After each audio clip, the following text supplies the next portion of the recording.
ಇನ್ನು ಕಾಂಗ್ರೆಸ್ ಮುಗಿತು, ಬಿಜೆಪಿಲಿ ಹಿಂಗೆ ಮನೆ ಒಂದು 3-4 ಬಾಗಿಲಿತ್ತು. ಆ ಪಕ್ಷದ ಅಧ್ಯಕ್ಷರು ವಿಜೇಂದ್ರ ಕೂಡ ಮಾತಾಡಿದ್ದಾರೆ. ಯಾರ ಬಗ್ಗೆ? ವಿಜೇಂದ್ರ ಅವ್ರ ಕುರ್ಚಿ ಬಗ್ಗೆನೇ ಸಾವಿರ ಚರ್ಚೆ ಆಗ್ತಿದೆ. ಅವರು ಈಗ ಸಿದ್ದರಾಮಯ್ಯವ್ರ ಕುರ್ಚಿ ಬಗ್ಗೆ ಮಾತನಾಡಿದ್ದಾರೆ. ಏನಂತ? ಎಲ್ಲಿ?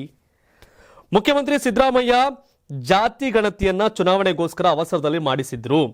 2016ರಲ್ಲಿ ಕಾಂಗ್ರೆಸ್ ಪಕ್ಷವೇ ಅಧಿಕಾರದಲ್ಲಿದ್ರು, ಅದನ್ನು ಜಾರಿ ಮಾಡಲಿಲ್ಲ. ಅದೊಂದು ಅವೈಜ್ಞಾನಿಕ ವರದಿ ಅಂತ ಬಿಜೆಪಿ ರಾಜ್ಯಾಧ್ಯಕ್ಷ BY ವಿಜಯೇಂದ್ರ ಹೇಳಿದರು.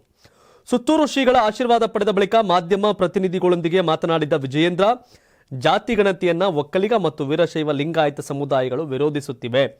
ವಂಚಿತ ಸಮುದಾಯಗಳಿಗೆ ಪ್ರಾತಿನಿಧ್ಯ ಸಿಕ್ಕರೆ ಬಿಜೆಪಿಯ ತಕರಾರೇನೂ ಇಲ್ಲ. ಆದರೆ ವರದಿಯನ್ನ ಸಿದ್ದರಾಮಯ್ಯ ರಾಜಕೀಯ ದಾಳವಾಗಿ ಬಳಸಿದ್ದಾರೆ. ಸಿಎಂ ಕುರ್ಚಿ ಅಲುಗಾಡುತ್ತಿರುವುದರಿಂದ ಮನವರಿಕೆಯಾಗುತ್ತಿದ್ದಂತೆಯೇ ಜಾತಿ ಗಣತಿ ವರದಿಯನ್ನ ಮುನ್ನೆಲೆಗೆ ತಂದಿದ್ದಾರೆ ಎಂದು ವಿಜಯೇಂದ್ರ ಹೇಳಿದರು. ಸುತ್ತೂರಲ್ಲಿ ಮಾಧ್ಯಮ ಪ್ರತಿನಿಧಿಗಳೊಂದಿಗೆ ಮಾತನಾಡಿದ ಬಿಜೆಪಿ ರಾಜ್ಯಾಧ್ಯಕ್ಷ BY ವಿಜಯೇಂದ್ರ ಮತ್ತೊಮ್ಮೆ ಬಸನಗೌಡ ಪಾಟೀಲ್ ಯತ್ನಾಳ್ ವಿಷಯದಲ್ಲಿ ಸಾಫ್ಟ್ ಕಾರ್ನರ್ ಪ್ರದರ್ಶಿಸಿದರು. ದೇವರು ಅವರಿಗೆ ಒಳ್ಳೇದು ಮಾಡಲಿ ಎಂದಷ್ಟೇ ಹೇಳಿದರು.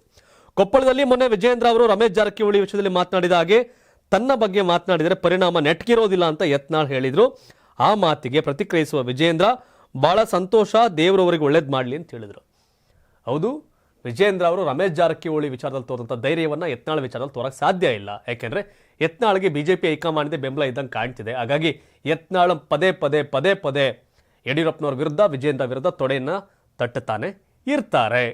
ಸದ್ಯಕ್ಕೆ ಬಿಜೆಪಿಯಲ್ಲಿನ ಈ ಜಗಳ ಮುಗಿಯೋ ಲಕ್ಷಣ ಕಾಣ್ತಿಲ್ಲ. ಬಿಜೆಪಿಯಲ್ಲಿ ಇಷ್ಟೊಂದು ಜಗಳ ಇರಬೇಕಾದ್ರೆ ವಿಜಯೇಂದ್ರ ಅವರು ಕಾಂಗ್ರೆಸ್ನ ಸಿದ್ದರಾಮಯ್ಯ ಅವ್ರ ಕುರ್ಚಿ ಬಗ್ಗೆ ಕಾಮೆಂಟ್ ಮಾಡಿದ್ದಾರೆ.